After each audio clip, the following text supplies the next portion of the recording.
Right, well, hi there, racing fans, and welcome to another edition of Winning Ways, where I can tell you we've got probably the most important honcho that we can get on television. We got in your call the CEO of Teletrack, Rob Scott. Don't worry, we'll talk to Rob Scott about handsome it. Boy. Yeah, well, Handsome's not going to help him here. No, he used to be fat boy, then he was handsome boy. Yeah, no, he's come well. Eh? He's come well. He looks very. He must be gymming. No, it must be the job.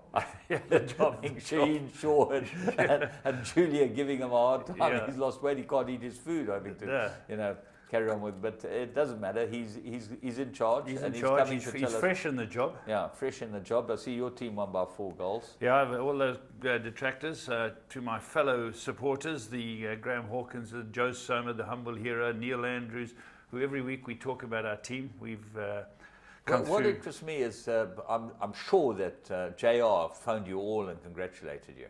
Who's JR? JR. John from Ross. Dallas? John Ross from Dallas. No, he didn't phone. Joey Ramsden from the Cape. They're both the same. He's a West Ham boy. They're both the same. Yeah. Yeah, he's a West Ham boy. Oh, Proper, through and through. Listen, they got a good side. They were outplayed by Spurs, but don't they blow bubbles, those boys? Yeah, forever blowing bubbles. Yeah. Listen, they're a good team. Bilic has done a good job, and then Arsenal. I think you kept quiet about Arsenal. They stumbled. They're pathetic. Last week I said were they the home team. This week were they in front, because they looked like they're playing like they were in front. Yeah, they were in front. They were never in front. They were in front for about a minute, and from then on they're in trouble. Arsenal have got a fixation about running the ball into the goal. Yeah. No one shoots. In fact, well, that's how Man United won. They run the ball into goal. An own goal got them victory in the 90th minute. You know what was interesting? Just changing tack from it. I watched Clive Barker's team, Marisburg United. I watched them in the box. They played.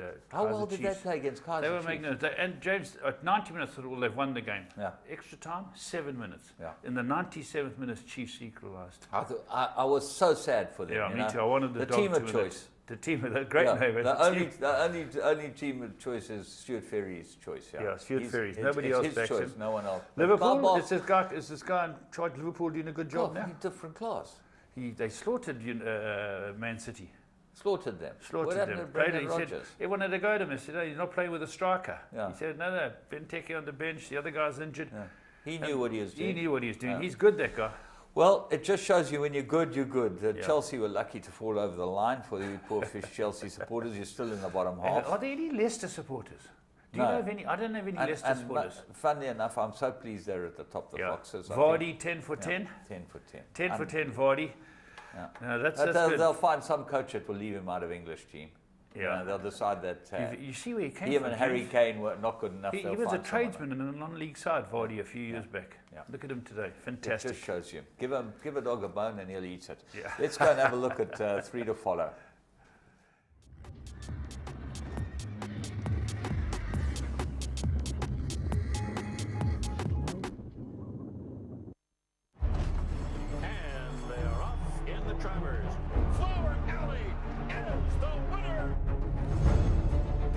His dad, distorted humor, he's probably one of his best sons at stud.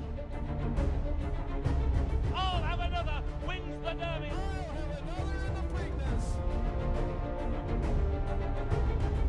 Lilacs and Lace, 48-1, upset.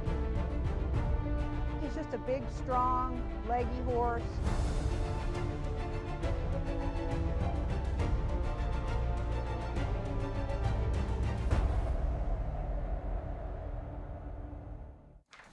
Right, well, we got 3 to follow, and let's go and have a look and see what we found you. We found you one at Kenilworth on Wednesday race meeting. In fact, 2, because the second and third horses both were well worth having a look at, but the second horse was a fantastic run. Let's go and look at Tender Trip. Kenilworth, they got to go 1,200 meters. There she is, drawn 5. She comes out the pens, gets a bump, and she drops right off the... In fact, you will not believe where she comes back from to win this. She doesn't win it, but she runs third. To run second at least. To win RCL approved. Yeah, win RCL approved. This is a great run because the paces on early, and funny enough, these pacey horses all fell apart. You know, you had Indigo Storm, Hoist the Mast, and Sunshine Lady showing a lot of speed. And this horse has dropped out of the photo, James. This horse is called Tender Trip by Trippy. She's way back. She's about towards the back of the field. When you get the next camera angle, you'll see her. She's got a white flash. And she's there in the middle of the pack, going through the 600-meter mark. She's about 12th out of 16, and under pressure, being pushed along, getting a scrub, and she starts moving out.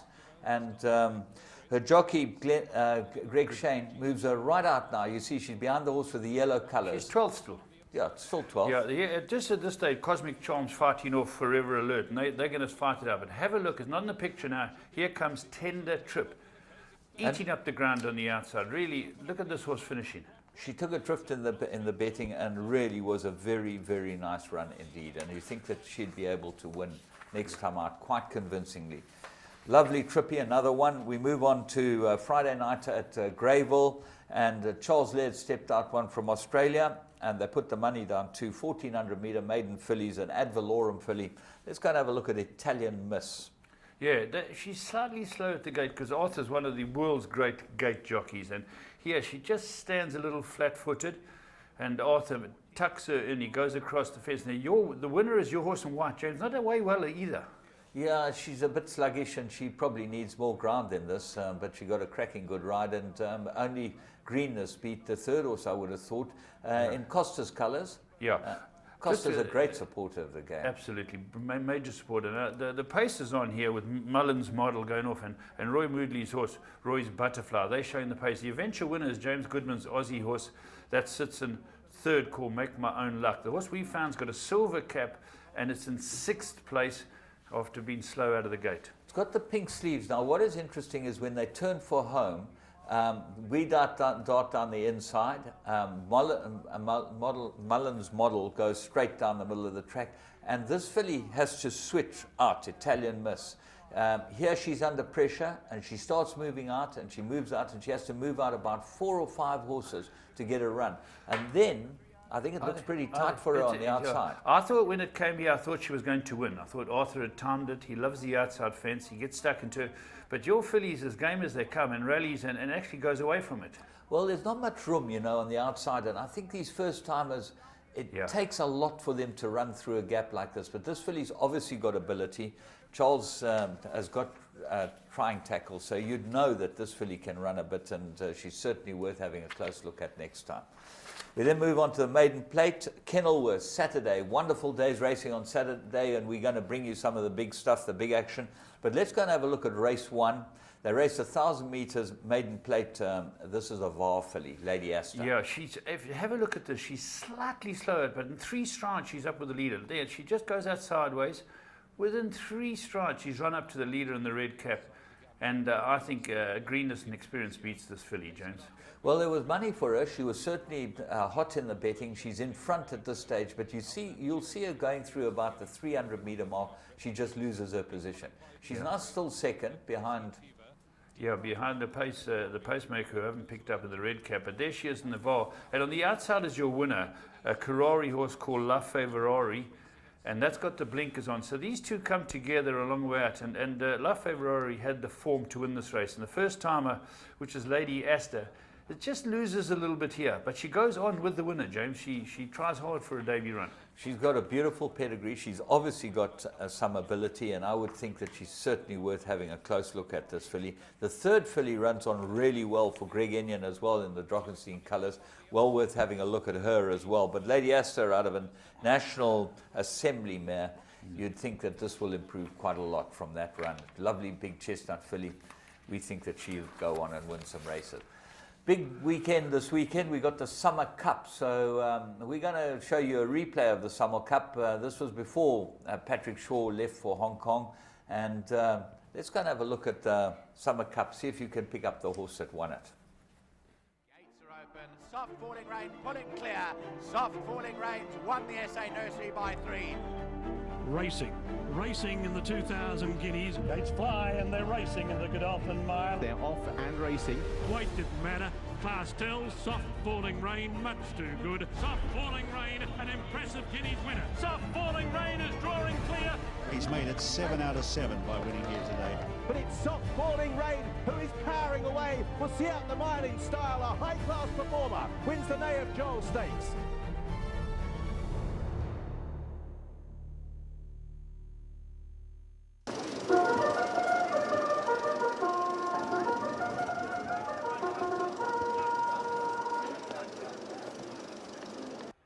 Grand Jedi to close the hind gate.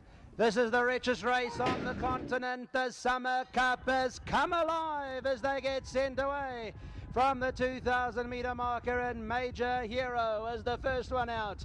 Sally Grove bounced out beautifully. So did American Badgers up there early. Kappa Maxi and Carolina Cherry a length and a half off the leader. Polo Classic Grand Jete is back there at the rail. Then Seaboard between runners. Princely Affair behind that. Badgers Coast. Grand Jete's only 5 lengths off that leader. Monsieur is further back in the running. Monsieur settled down 7 lengths off that leader. Princely Affair is further back. They about 7-8 lengths off the leader. They followed by Idle Fancy in behind those. Ingleside, and then came behind that Hideout is racing some 9 or 10 lengths off the leader. Another length and a half to England. Swings is further back. He's 14 off the leader. Young Rake behind that. Big Brass. Then came Addictive, and Double Reef is the trailer.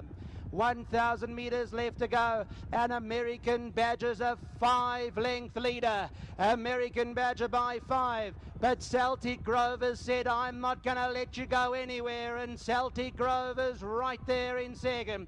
Kappa Maxi is back in third. Polo Classic is behind that with Major Hero. Grand Jedi, they 5 lengths off that leader. Princely Affair is in behind that. Monsieur, Seaboard, Polo Classic behind that. Idle Fancy, Badgers Coast is in behind that. Addictive's got 5 lengths to make up. 400 to go, American Badger. Celtic Grove is on the chase. He's right there now. Then Grand Jete behind that. Major Hero's getting a little closer. Polo Classic still there. Ingleside is running on as well with 300 metres left to go. It's Celtic Grove in beyond the inside. Ingleside coming home strongly. Badgers Coast behind that. Ingleside with 100 to go for Michael de Kock. Badgers Coast, his stable companion, is chasing him home in second, but Ingleside has come away to win the Summer Cup for Bernard Cantor. Ingleside, Kevin Shea, Michael de Kock, they've won it a length and a bit. Badgers. There we are, Ingleside. What happened after that was Mike started attacking the buy, and that was the beginning of something we could never believe could happen. Yeah, Michael's dominance has been outstanding, but I see he's changed his colours, our friend Bernard Cantor. That was maybe his old colours. Like you change hats. Like I change hats. I'm a chameleon. Yeah. But he is got the yellow colours with the epaulets now. Yeah, black epaulets. They probably became available. Has he had a better horse than this? Maybe that big horse with Woodruff? That big Is this a trick question? It's a trick question. Yeah. Has he had better than that horse? Yeah, much better. Probably I've forgotten the name of the horse who won the Summer Cup. Or the name escapes me. No, that's not his name. It's a big, it cost 2.8 million. I can see it right in front of me. Yeah, okay. It was the Groom's Co-op bought it, and then it was sold on. Is this now? It's Silvano. Is it Silvano or Jedmos? Silvano or Jedmos? Silvano, the Groom's Co-op horse. Yeah, no. and Bernard had what else do you want to know about it? Its name, that's all. Okay, it escapes me. The name escapes me. The name escapes me. So Bernard has Vercingetorix. No. Well, that was a Groom's Co-op horse, a famous Groom's Co-op horse. This other one as well. This other one initially bought then sold, if I'm not mistaken. Okay. Summer Cup horse went to Dubai. I don't think it raced there. And now it's come back here. Has it come back? Okay, I don't know. But anyway, the point is it's the Summer Cup this weekend. Yeah. Okay. And the Summer Cup, as you know, has been going on since 1878 or something ridiculous. It's just the flagship of Turfentine Racecourse. And we're going to have fantastic weekend there. There's a lot of big races. I'll be there for the Dingons. Yeah. Yeah, unbelievable. Chad's going. And Chad Leclerc will be on course. Is Chad going to be there? Chad. With his entourage in his black shiny suit? No, he dresses very smartly. His dad and Larry Weinstein. Larry Weinstein looks like an old Elvis fan, with his beautiful black outfits. And Bert. And Bert won't have a tie because he's a bit superstitious about a tie. And only if he sings does he wear a tie. So he'll be there. Bert will be there. Chad will be. I think it's great. And Chad's a wonderful ambassador. He'll walk around and talk to the crowds. Yeah. So having Chad Leclerc on course is great news. And let's hope his horse runs well. Well, I'm sure you'll be looked after like royalty, which you should be, and you should have some fun. And let's hope you can win the Dingons. Didn't you win it last year? No, I got beaten the Dingons in the mud. I ran second. Yeah, I ran second on the Dingons. Anyway, Harry's son's left our shores. How's he going? He's doing great. He's fantastic. He's in Epsom working. He leaves first week in December for Dubai with the Royal Navy ship, the stablemate. He's doing fantastic. Have you fixed the stablemates? He had feet problems or something? Yeah, he's on the mend. He's on the mend, yeah. Fantastic. Well, we're going to move on and have a look at the plum of the week, and this was the plum of the week. If you wanted to have a bet, you had to back this one.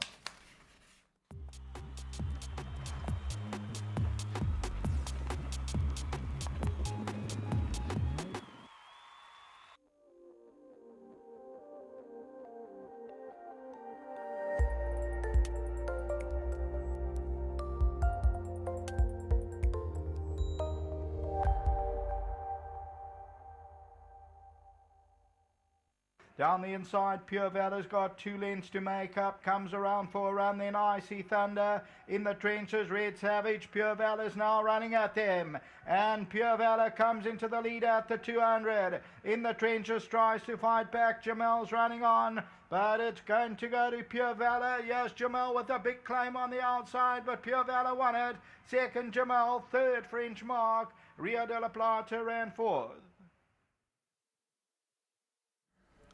Well, with your Interbet account, you could have got 2-1 at any stage on this one. He ended up shorting to 11-10. There was plenty of money for him, and at that stage, you could have got 15-10 because he did look like the plum of the week. He was the Interbet best bet on the podcast, and you know, he's going 1,800 meters. These are things that you look for. He got the plum draw 1. He got Marcus on him, so jockey strike, everything in your favor. And the extra distance, I think, was the key. He's run well on the poly track, and he just got beaten. He hadn't got there a couple of times. But the very extra nice 200 meters. He's a good guy. Loan donation. Yeah. Well, lovely. he's a racing family, isn't he? Yeah, absolutely. Paul, his father, and that. So well done to him. And he put on Arthur Marcus, and he did the rest. Yeah. So that was the plum. Interbet's the account you got to get to. Apparently, they're streaming from overseas. If you can get your account up and running, and you have a bet, you're going to be able to watch overseas racing live on Interbet. Let's go and have a look at the current affairs. Het.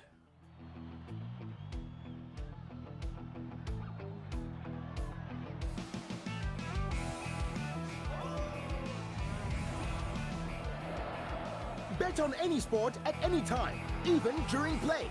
From as little as R2, you too can be part of the action. With over 20 sports betting options, Interbet offers you more variety and the best odds. Go to www.interbet.co.za now.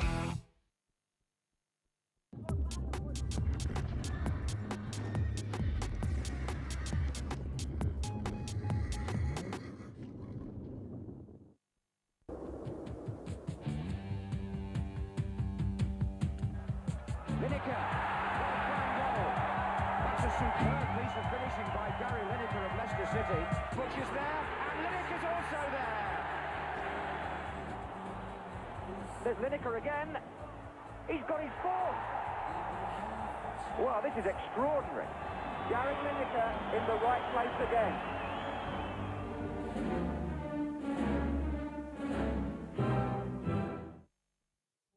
Welcome to another edition of Current Affairs, and we've got 3 big features that came out of Cape Town racing this weekend. Very good racing, a very good day's racing, which started off with the sale that they had, the Gallops on Thursday, and they had the Landsrack CTS sale on Friday, and a huge success. James, great racing. It was fabulous racing, and very, very interesting. We're going to watch them from the 600 meters. We're going to start with the Selangor Cup, which is always the build-up for the Guineas. You get the idea of what's going on. I was very impressed with the horse that finished well on the outside. Let's go and have a look at them. Illuminated the red cap, Aspara between runners. 3 deep on the move. We got Nasser, and that leaves Brilliant Crimson racing at the end of the line, and that one's sitting a dozen off the leader as they head towards the middle of the bend. Just over 800 meters left to go, and Hard Day's Night has won the battle for the lead. Eighth Wonder is showing up on the outside of Victoria's J. Lord Marshall and Mawari going side by side. They 4 lengths off that leader, a length and a half to Rodney. Then we find Purple Mountains and Nasser. Next it's Illuminator being followed by Aspara, and Brilliant Crimson gonna whoop them in as they flatten for the run to the judge in the Selangor Cup with just over 400 meters left to go. Hard Day's Night is the one in front. Victoria's J is in second. Eighth Wonder poised to strike, being Produced up the middle, we got Mawari. Deeper out, we got Rodney. Then comes Lord Marshall into the final 200. Hard Day's Night is being pressed by Victorious J. Mawari still got 4 lengths to make up. Rodney coming up the outside with Nasser flying into the closing stages. Nasser is also taken off on the outside. To the wire they come. I'd say on the inside, Hard Day's Night kept going. Victorious J and Nasser, those two in a... Well, there we go. Arthur Marcus seemed to great advantage. I think the first 7 horses, 1.5 lengths, and 10 horses within 3.6. Very close finish, but great success for Claver Flay. They're having first and second. The JPEG running second, Victorious J, who had won 3 of its previous 4, and Warm White Nut. Doing brilliantly well, James. Yeah, he's been a revelation. And the funny thing is he's got a pedigree to go a bit of ground. Yeah. You know, that's the thing. So what impressed me was the third horse, Nasser, came Yes. from the back and wide, because the one thing about this race is that the pace, there was no pace on it. Yeah. Marcus dictated from the front. The favourite Mawari got caught just in behind the pace and fought the whole way. So you can ignore that start. I'm sure he'll improve. Yeah. But of the runners in the race, the horse that impressed me the most was Nasser. That flew from nowhere. Pierre, I've just got engaged offer riding it. Yeah, well, we're going to have a look at him just now. He's got more to come. He's got more to offer, has he? He's got more to offer. Well done to Joey Ramsden, to the Eusters. Another big win for them. And Hard Day's Night. That was a song by ABBA, wasn't it? Yeah. Yeah. All right. Off the album, Abbey Road. Thank you, the Beatles. Keep an eye on Nasser, because that Nasser ran a very good race as well. And as we said, but the winner, Hard Day's Night, impressive because it came from a deep draw, and Arthur Marcus in great form. The next race we're going to show you is also from the 600-metre mark, and this was the ready-to-run race. A lot of talk about how this race would unfold, the Lanzarote ready-to-run race. And James, it's a lovely little lure, the 2.5 million. Well, it's amazing how it all works out, and what happens in races like this, big stake races, and you get some amazing results. And most people would never believe this horse could have, never mind, got into the race, because he got beaten in a merit rate at 76 or whatever. The run before he won this, but win it by 4.5 lengths. Well, it was an act of genius from Anthony Delpeche. I think he dictated the race perfectly. Yeah, he was right there. He was in the vanguard. And you know, it's great for a whole lot of people who Buffalo are involved Bill. in this. Buffalo Bill, who is involved in this. But you've got to have a thought for some of the ones that did not shape, and especially the guys who got scratched at the start. You know, that is heartbreaking. Jerry Riley and Sherwin Jerry's horse went down with Dennis Bosch and was first reserve, and nothing got scratched. Nothing got scratched. They took their chance as sportsmen. Yeah, just Felicity got scratched at the start. Yes. You know, and I was watching the loading, quite interesting, because they've got this new loading process where they load inside and outside, and it wasn't adhered to in this race. And I think that it's something, if you're going to implement a rule, it's got to be adhered to. Yeah, but you know, if you watch the start, you can see. But the thing is that you've got to be very careful how these exceptions. Yeah, good money, and well done to Gavin Van Zyl, and his son has been given the undertaking. Told you can look after Brown Bernard's horses for us, and he's doing Gareth. wonderful. Sorry, Gareth, yeah, not Chesney. No, Chesney's the Joburg. He's the Joburg branch. Yeah. Those Van Zyls are taking over racing. They're taking over racing, these guys. It's ridiculous. But this was a superb win. Opened at 14-1, went 33-1. There were a lot of horses that had chances. It's always a tough race. But interestingly enough, if you look at this horse's pedigree, yes, Bernard Cantor breeding. This is what this is. Right, Lithuanian. I know he didn't breed it, but it's by Lithuanian out of a Count de Barmere. Now he brought both those horses into the country. That's right. So a triumph for Bernard. Canterbury's done well for him. DuPont's done well for him. And now Lithuanian. Now the guy's got Lithuanian. Gavin Van Zyl told me he's sent it to a few mares, some nicely bred Fortwood mares and things like that. So there's going to be a few Lithuanians popping up every now and then. And this horse Budapest has made everyone think about. Let's have a look at him. Yeah, let's go and pick him up at the 600. Elysian Park is being followed by Weighty Katie. Then we find Kamal Kavur with the yellow cap, and the stone throw, the red cap is on the rail, being followed by Nordic Wind. Then comes Jet Air and Liege is racing back one from last, and racing at the end of the line we got Anglet, and a good 16 lengths first to last as they straighten up in the Lanzarak ready to run stakes presented by CTS. It's Budapest from 7th Plane. Captain Chaos got a dream run on the inside rail. Up the middle we got My Emblem. Then comes the stone throw, Elysian Park, being followed by Anglet and Liege's racing. Further back it's Budapest with 200 meters left to go. He's finding more in front. Captain Chaos under the stick. Up the outside we got 7th Plane, but they're all chasing shadows as Budapest puts 3, 4, 5 lengths ahead of himself and the rest. Budapest wins it from Anglet, Captain Chaos and 7th Plane. Well, this was a superb victory. This horse, Budapest, really dawdled it. And James, good to see you noticed where the runner-up came from for Paddy Crew. Was it Anglet? Yeah. And that's by Biarritz. Biarritz, yeah. So, you know, it's just one of those races. Yeah. You never know what happens. You buy a horse on the ready to run, and you could end up here winning. I think they've got net about 1.4 million. That's got written up here. Second, 525,000 for second for the Biarritz. You might be able to buy the stallion with that. Never mind his offspring. But James, 7th Plane, just want to touch on the favourite. Very bad draw, had to be used up. It ran a place, ran fourth. It will tighten up a lot, eh? I would think so, yes.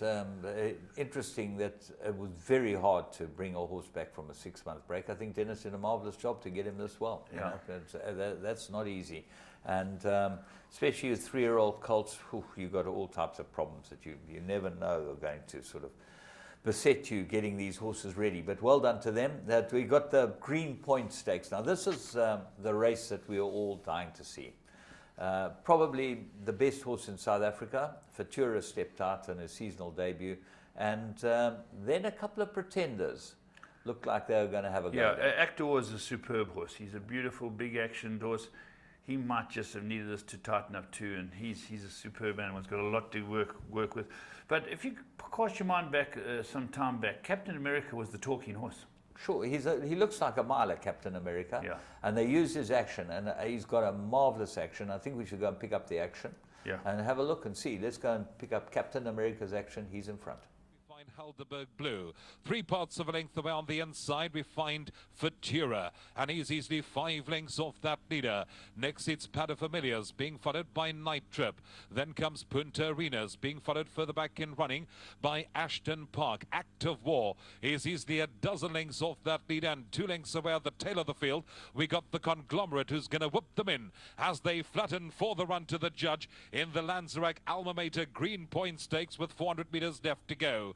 Captain America says, come and catch me if you can. He leads the way by 3 lengths over Sail for Gold. Futura's being popped the question. Deeper out we got Active War starting to descend with Paterfamilias on the outside. 200 meters left to go, and it's all Captain America. He's finding more in front. They got to come and get him. Futura's on the chase. Up the outside, Paterfamilias. The post is looming. Comes in time for Captain America to keep going. Beats Futura into second. Then came Paterfamilias behind that in third. Yeah, wonderful to get the horse back on top. He showed he could do it when he went to Gauteng some time back. And Lance Sherrill and his mates, wonderful for them, and Brett Crawford and Pierre have just got engaged offer, doing it again. 3 features, all front runners winning, James. Yeah, it was quite interesting that that's worked out, because the Cape Doctor should be springing up at any time, where you know, where the wind that holds them up in Cape Town. But on the old course, I think they raced on the old course. You should be able to get there, you know, but they couldn't. James, just talking about the next 3 placings, Futura, honour and defeat, a very good comeback effort, James. Paterfamilias went with them every stride from when they turned for home. Yeah. And the horse who did make up the ground was Active War. He was only beaten 2.5 lengths, so they're not going to be too displeased. No, I wouldn't have thought so. In fact, Futura, I've always believed, is a 1.25 mile horse, 2,000 metre horse. I'm not sure that Captain America is not a miler. Yeah. And I wouldn't... Queen's Plate horse? Yeah, I wouldn't be sad to not off backing him in the Queen's Plate. I think that he might improve. And he's got a wonderful action, and he showed early on that 7 furlongs a mile might be his game. Depends what they've decided. Whole field within 6 lengths, you know. So we're going to, when the Queen's Plate comes along, James, we're going to have horses coming from Joburg, Durban. It's going to be a great race. I think the Cape Summer season, going to be some fun there. But let's go and have a look. Just talking about the ready-to-run stakes, the top price for the ready-to-run sale this year, it was held at Durbanville, was a Bernardini filly. Yeah, Bernardini is a world-class stallion. World-class, hold his own everywhere, and they're 1.5 million, very good. And there were some nice horses there, James, that went for money. You know, a very pleasing sale. And if you had a nice horse for sale, people snapped it up. Talking about sales, Goffs had their mixed sale, their breeding stock sale, 7 days, 35 million euros they got, which was slightly up on turnover, and the average was 31,000 euros. A 7-day sale in November. Whew, you got to be tough to go through that, or you got to be English or tough to go through that both. 7 days, or both. Then big racing in Hong Kong. Yeah, Abel Friend got beat. He got beaten by Gold Fun, who's always been there or thereabouts. He's won a couple of the big ones, but our friend Christoph rode it for Richard Gibson, so that was nice to see. But the Jockey Club Gold Cup was also run in Hong Kong. Now there's the South African connection.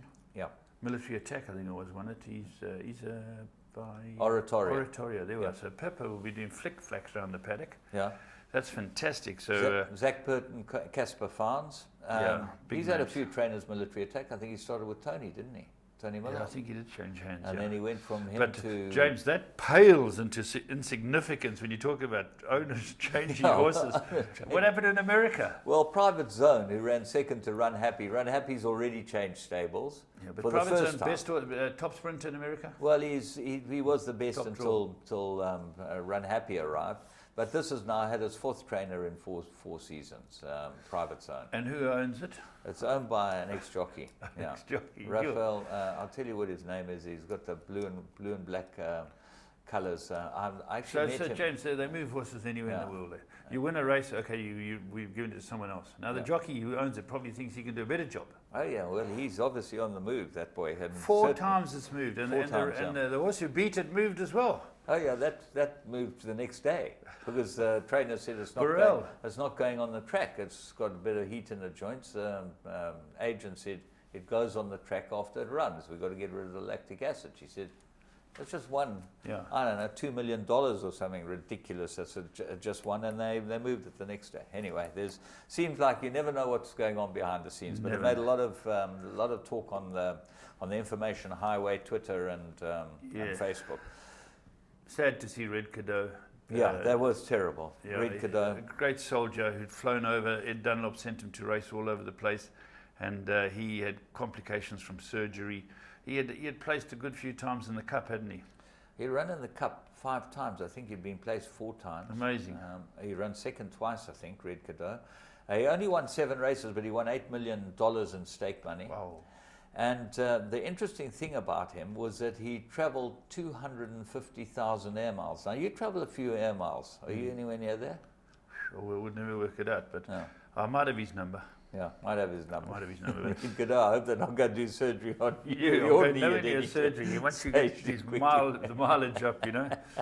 Yeah, but sad to see Just talking about the Australians, the big news in Australia, the whip rule changes on the 1st of December. Yeah, this is interesting, James, because what you're telling me, I didn't know this whip rule existed. You're telling me, let me just clarify it for people out there. The Aussies have said you can only hit a horse for either forehand or backhand 5 times until the 100-metre mark. Is that right? Yeah.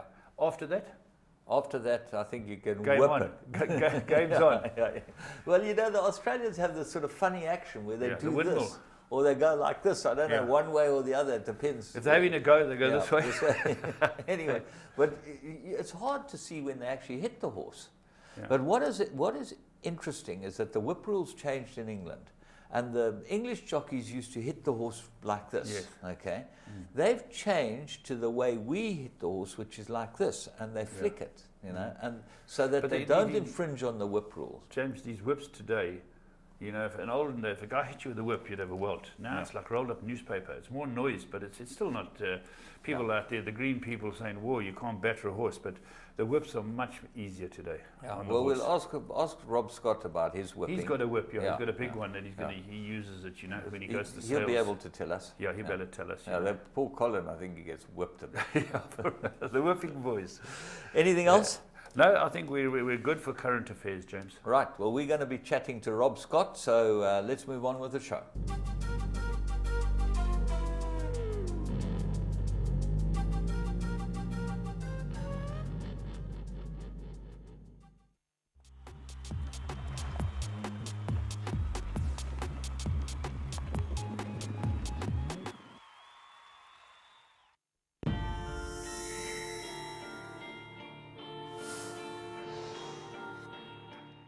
Mushreek's coming back for more. Fighting Warrior down the inside. Mushreek, Fighting Warrior. Fighting Warrior gets his battle armor on and he scores under Stuart Randall for the Ivan Moore stable.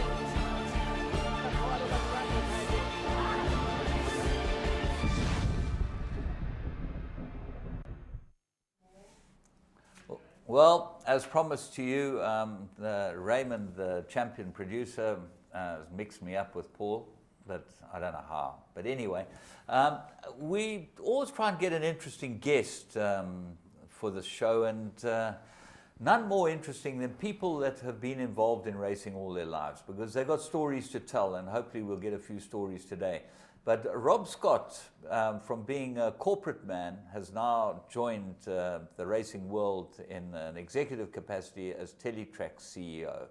And I've known this family for many, many years, and go back to my days when I used to raid Bloemfontein. We find it very hard to beat his uncle, George Scott. Rob, nice to have you on the show. No, thanks for having me. You were a nipper, okay, running around there. Running around the yard. Yeah. Because my brother really had the big interest, and he used to ride work for Uncle George. And my dad was he was involved in the Bloemfontein Turf Club. He was a steward back in the day, and he trained as well. Yeah. So yeah, I grew up with horses my whole life.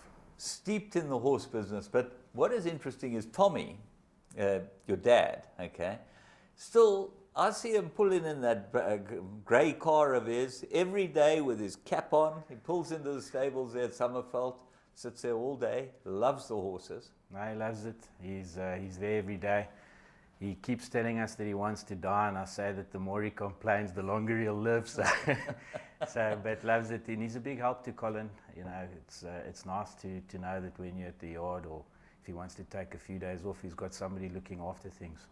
How did it all start for the Scott family in horse racing? Because you've obviously got George and Tommy, the two brothers, who were in racing all their lives. How did they come into racing? My father sort of got into owning horses through a friend, Blackie. I think Blackie Swart was the Blackie Swart. Everyone's called Blackie Swart.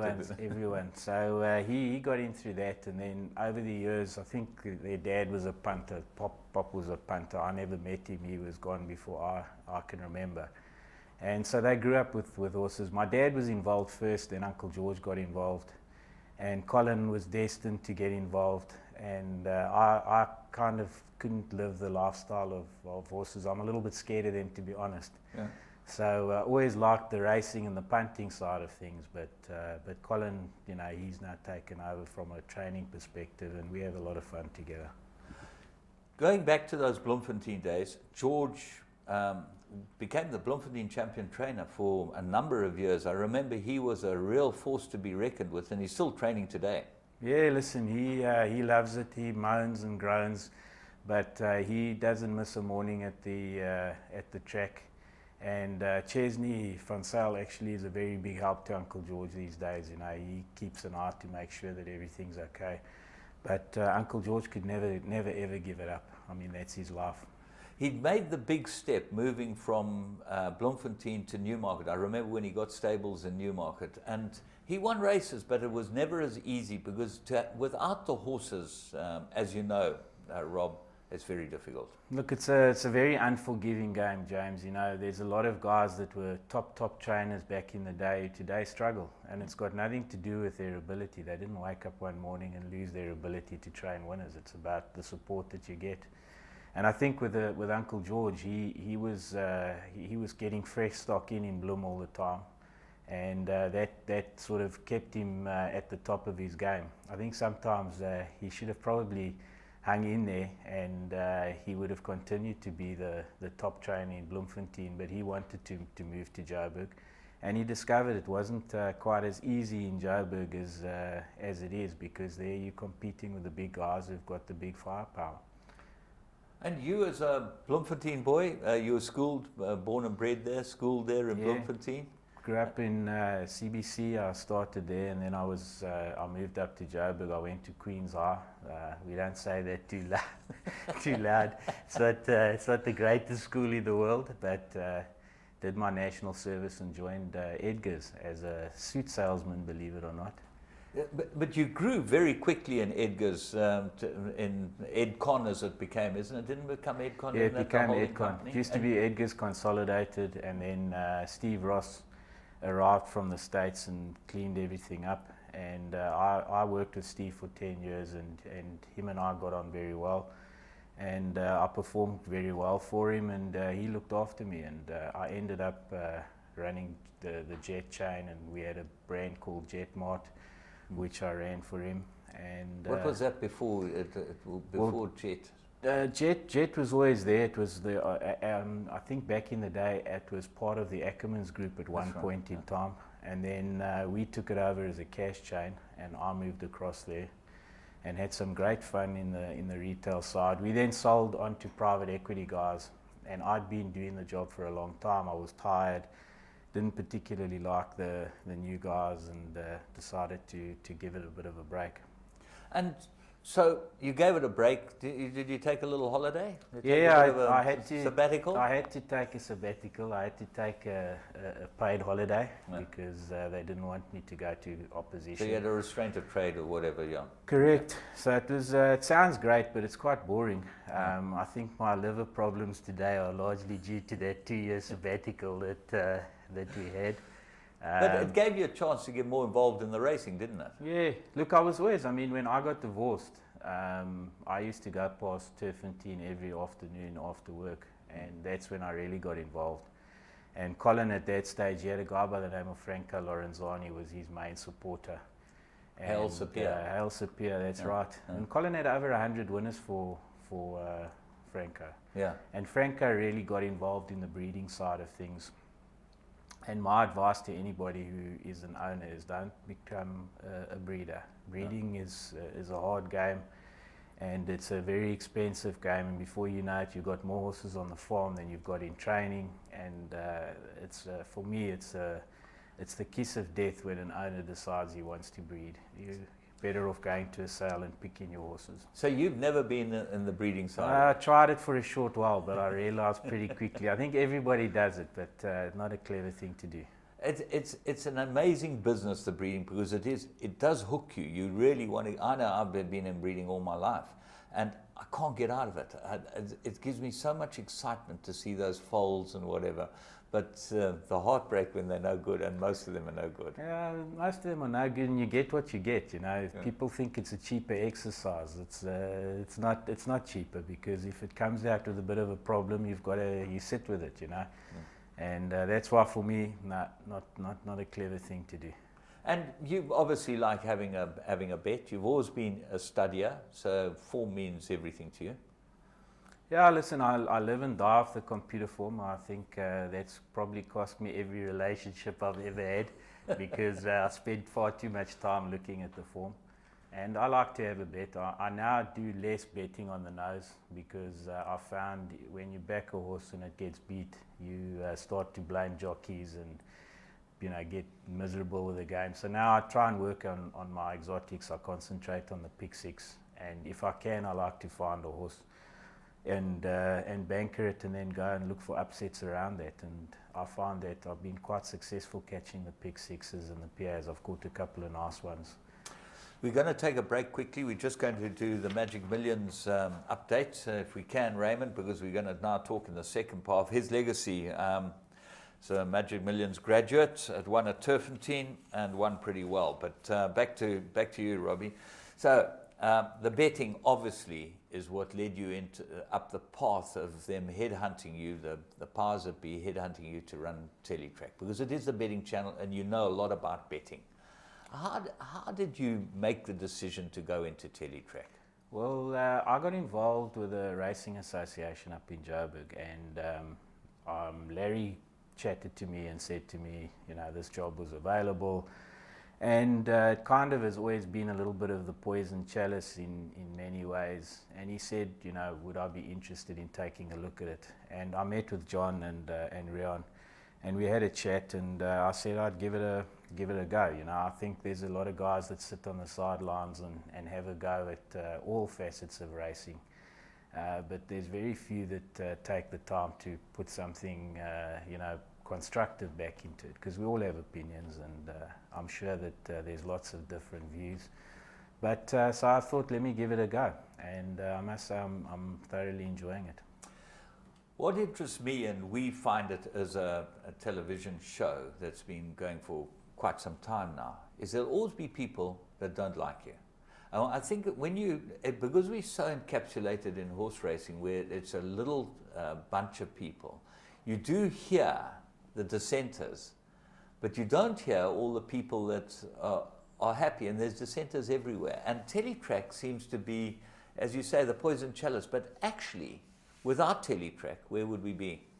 Oh, we learned that when Teletrack went off the screens for a couple of months, you know, turnovers plummeted. So, you know, but people know what they know, so they never give credit for the stuff that happens day in, day out. You know, I have a monthly meeting with the guys called our coffee meeting, and we look at the number of complaints we get, and then you take that number of complaints as a percentage of the hours that you are actually on air.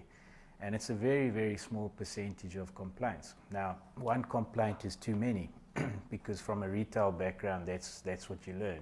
You are always striving to get everybody happy.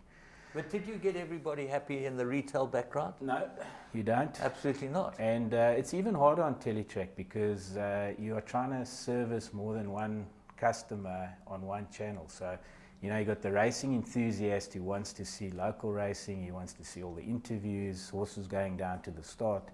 But then there's the punting guy who wants to bet on as many races as possible. And it's quite difficult to please those two consumers on one channel. And that's how I look at Teletrack. We try and look at it from a retail perspective. We try and think to ourselves that the course is actually the manufacturer, and that's what gives us the product, and we package it into a product that people can have a bet on and try and put information around that. And the better we package it, hopefully the better the turnover will be. Are you winning with that? Because, as you say, there's a great divide between the racing enthusiast, and my answer has always been to the racing enthusiast, we'll go to the races.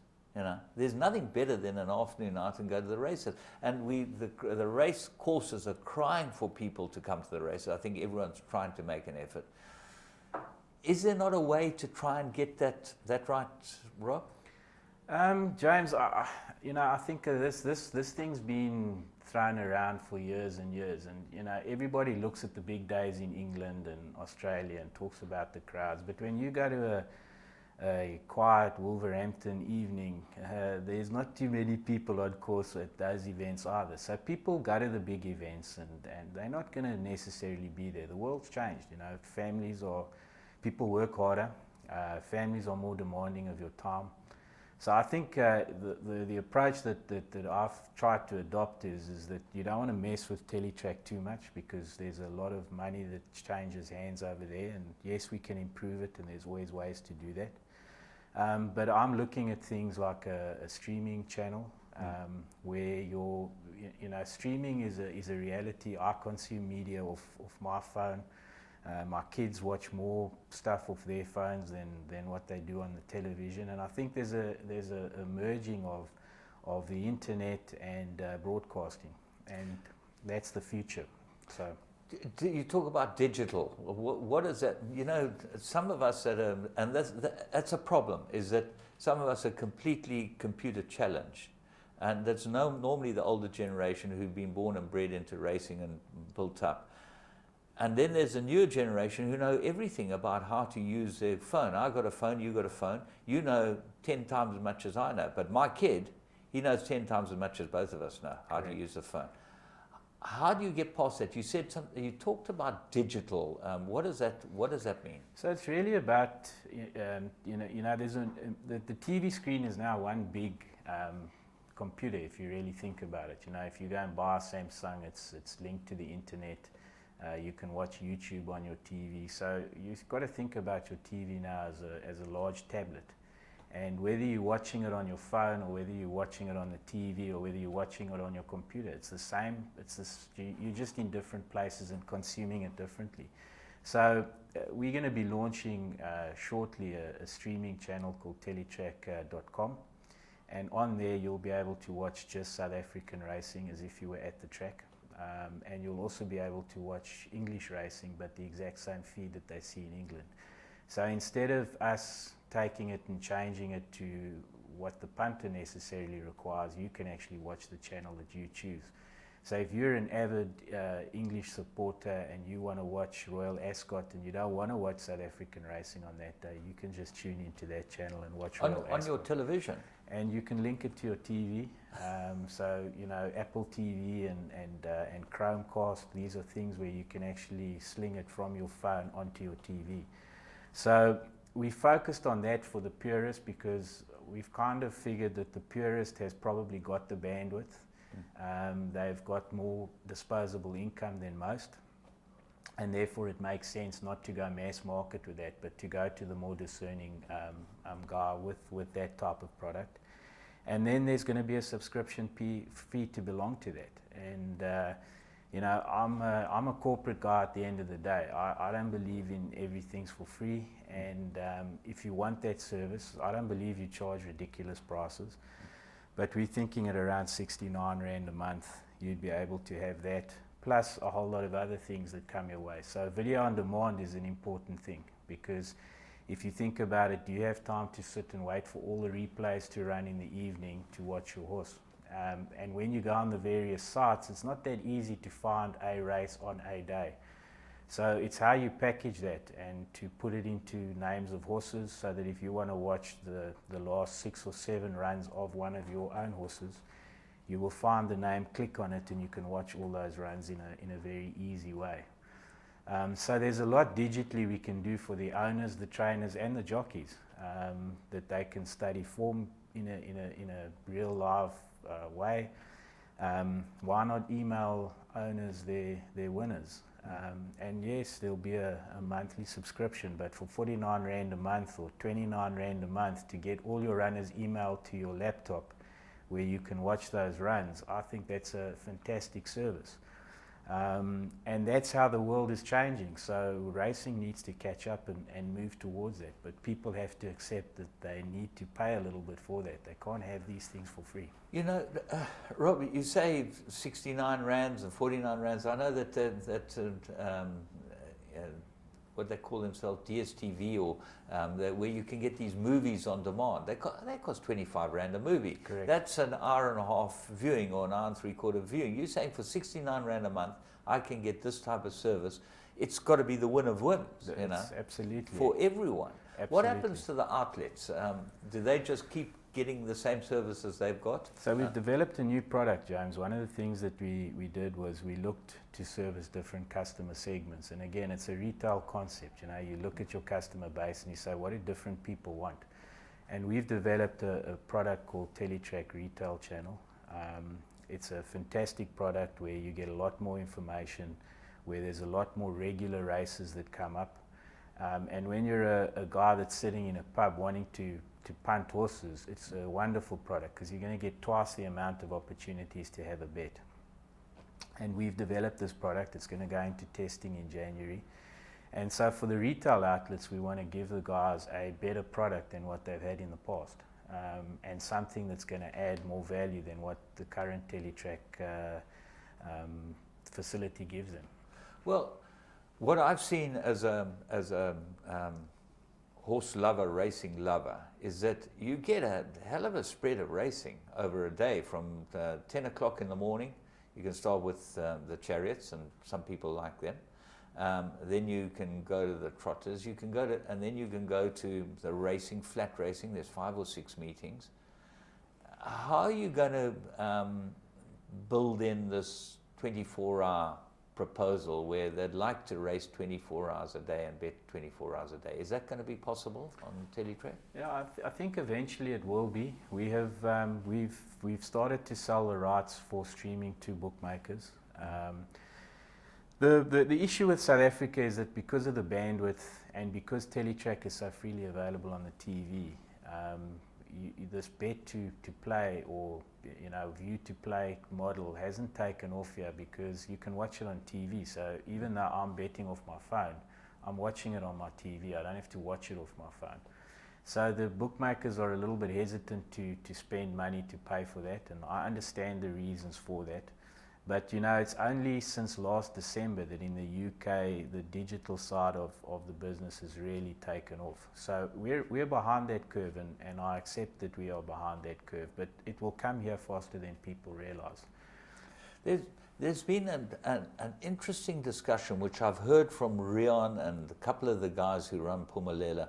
They're talking about having a central hub, tote hub, maybe in the Isle of Man or wherever these guys are set up. Is that a possibility? Sure. The issue with commingling is really the big difference between tote staying a viable option versus fixed betting. I mean, let's not kid ourselves, guys. There's a reason why there are fixed odds betting. I don't want to take a chance on the tote. If Colin and I are having a bet on a horse, I want to know what my odds are, and I want to know what I'm getting, and there's a reason for it to happen. But if you get these super pools, and I mean, if you have a look at what they're doing in France at the moment with, I'm not going to try and pronounce it, but the top 5 horses, you can win serious money, and that's what's required. So the thing with the Isle of Man is it helps us to commingle, and South Africa is a leader in terms of doing that. And that's the future of the tote. If we can't find more ways to commingle and bigger pools and more attractive pools, you'll see the tote getting smaller and fixed odd betting sort of dominating. You've got one problem which I've got to ask you, and that's obviously this ongoing argument with the bookmakers as far as licensing and paying for their viewing. Are you any closer to resolving that? Yeah, James, it's a tough one because when you talk to both parties independently, you kind of you hear two different stories. I think the reality of it is plain and simple, is that over the years we were built up Teletrack from just South African racing to international racing. Make no mistake, we pay money for that international coverage. And that international coverage probably helps the fixed odds betting guys better than the totes because there are different takeouts in the totes. So some centres are less profitable than others. So it's helped fixed odds betting because you bet up your book, and it doesn't matter about how profitable. It depends on how you run your book. And it was a big leap in terms of what was expected to pay. And there are the school of thought that think it was too much, and there's the school of thought that says, well, this is what it costs and we need to move forward. I think the way to resolve it is to give better value, and that's why we've introduced the retail channel to show better value. I think also that there are over 200 bookmakers that actually pay the prescribed fee, and it hasn't put them out of business. So one has to take that into account and say, if it hasn't stuck those guys out of business, why would it stick everybody else out of business? And there'll be the counter argument, and I'm sure tomorrow I'll read on some of the websites about how naive I am, but that is the reality. But for me, I think the ideal thing is to give a package of products, and that's the difference between where Teletrack was and where Teletrack's going. We're not just going to necessarily be a racing channel going forward. I think there's opportunities for us to create a soccer channel. There's opportunities for us to create a super web that takes care of racing and sport. And that's the future. Whether you like it or don't like it, sports betting is bigger than racing. And we're not going to change that trend. It's a trend that's been around the world for many, many years. And funnily enough, racing in South Africa has held its own probably better than in many other jurisdictions. So we're not completely off the mark in terms of how we're running our business out here. I think you're actually doing a marvelous job. And, you know, I'm a detractor of a lot of things, but I think that the one thing that I can say is Teletrack seems to have become very much more professional since you've been at it. There are a lot of things that have tightened up completely as far as all your manifestos are concerned, as far as racing is concerned. The big thing seems to be sports betting. And if you can get your heads around that and enable yourselves to reap the benefits from sports betting, racing is going to benefit from that too, isn't it? Correct, and that's when I talk about a package of products. So we're working on some stuff which I'm not really able to talk about because we're still in the final throes of putting it together. But we'll be able to give bookmakers packages that look at other sports as well. And you know, if I've learned one thing about, and I'm still learning every day, and I'm not an expert by any means on all the betting and how that all works, but you can see that when people can watch racing, they bet more on it. And we've seen that in terms of French racing. When you move it from the Channel 4 onto the main screen, you get like a 60% uplift in the betting that takes place. So if we could have a similar scenario in soccer or boxing or other sports, I mean, there is so much sport out there. You know, there's Thai boxing that you could do on a Friday night that people could bet on, where there is form available, like a computer form for these fighters. And this stuff is available out there. So, in running betting in Thai boxing. Yeah, that's listen, be a new that one. could be. When I first heard about the product, I thought this must be sort of, you know, old Chinese fighting, but it's actually great fighting to watch. So if you're an EFC fan, this is good to watch. And there are a lot of EFC fans out there, aren't there? There are. People seem to like a lot of blood and guts. Don't know. Rob, we've got to call it a day, unfortunately. You know, Teletrack only give us an hour, so it's been a great pleasure having you on the show. Anything before we close as your vision for the future that you'd really like to see happen in horse racing? Because basically we're all horse racing purists. We love the sport. Yeah, look, I think that what I would like to see is a little bit more of everybody working together to one vision. I think that there are so many different, I don't like to call it agendas, but there's so many different factions and people with different views. I think it would be fantastic if in some way, like I think Australia have got this right. There are different boards and, you know, owners boards, but they run a ship that's heading in one direction. And I think if we can do that, it's good for sport, the sport of racing. And I sometimes think we're our own worst enemies. You know, companies generally don't go out there and slate themselves in the press. And I think we do that in racing. And all the good work that you're putting into trying to promote the sport gets destroyed in a couple of public spats that are public knowledge. So that's really, maybe it's something that's not possible, but I think it should be the focus of everybody in racing. I think the problem you'll find is that for a lot of people this is a sport, for a lot of people it's a hobby, and for a lot of people it's a business.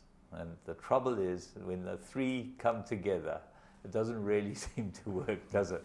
But you've done an amazing job in the short time that you've been there. We wish you a long stay with the Poison Chalice, and we think that actually you'll drink the wine out this chalice. It will be a good. And I must say, I've only heard positives, and thanks for your input, and thanks for coming and joining us today in your spare time. No, it's a great pleasure. Thanks very much for having me. Rob Scott, a breath of fresh air in this business, and I'm not trying to blow smoke because I've known him since he was a lightie. He needed a snot club every now and again. But I must say, he certainly put the Teletrack brand in the right direction, and some very exciting news, and I hope you all like what you've heard out here on Winning Ways, and we'll look forward to seeing you next week.